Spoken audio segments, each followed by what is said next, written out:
पारस वीर विक्रम शाहदेव विक्रम सम्वत 2028 साल पुस 15 गते राजा ज्ञानेन्द्र तथा रानी कोमल राज्यलक्ष्मी देवी शाहका कोखबाट जन्मिएका जेठा छोरा हुन्। विक्रम सम्वत 2058 सालको दरबार हत्याकाण्डपछि तत्कालीन राजा वीरेन्द्रको स्वर्गारोहण भए पश्चात राजा ज्ञानेन्द्रले राजगद्दी सम्हालेका थिए।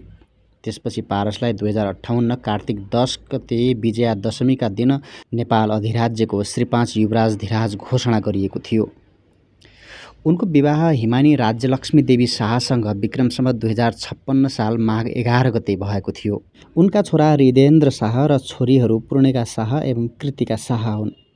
पारस राजा ज्ञानेन्द्र र रानी कोमलका एकमात्र छोरा हुन्।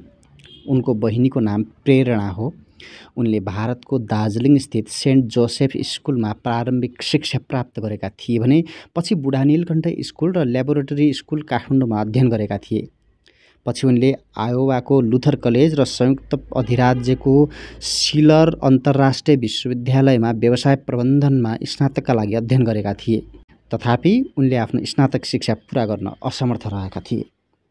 विक्रम सम्वत 2065 जेठ 15मा नेपाल गणतन्त्र घोषणा भएपछि उनी नेपालमै बस्छन्। उनले सुप्रसिद्ध प्रबल गोर्खा दक्षिण बाहु विशिष्ट सेवा पदक, गद्दी आरोहण रजत महोत्सव पदक र श्री 5 वीरेन्द्र शुभ राज्याभिषेक पदक प्राप्त गरेका छन्।